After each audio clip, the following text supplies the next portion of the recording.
रामायण की कहानी हनुमान जी का जन्म। राम भक्त हनुमान को कई नामों से जाना जाता है, जैसे मारुति नंदन, पवनपुत्र व संकटमोचन आदि।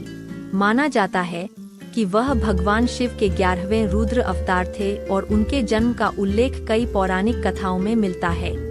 इस कहानी में हम हनुमान जी के जन्म से जुड़ी ऐसी ही एक प्रचलित कथा बता रहे हैं। हनुमान जी के जन्म की कथा बहुत रोचक है।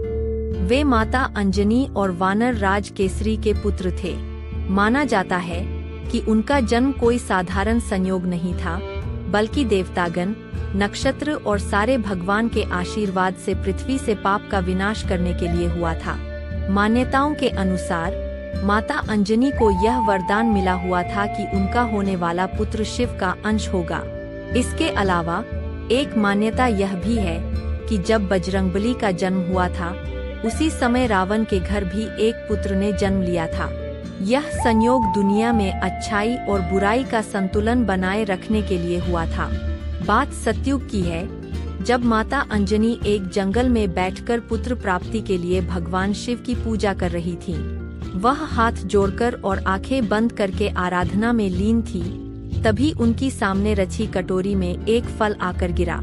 माता अंजनी ने जब उस फल को देखा तो उन्होंने उसे प्रसाद समझकर सेवन कर लिया।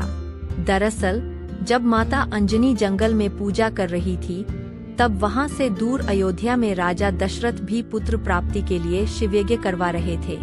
इस हवन के बाद पंडित ने राजा दशरथ की तीनों रानियों को फल दिए, जिन्हें खाने से उन्हें पुत्र प्राप्ति हुई थी। इन्हीं फलों में से एक छोटा सा अंश एक पक्षी उठाकर ले गया, जिसे उसने बाद में माता अंजनी के सामने रख दिया।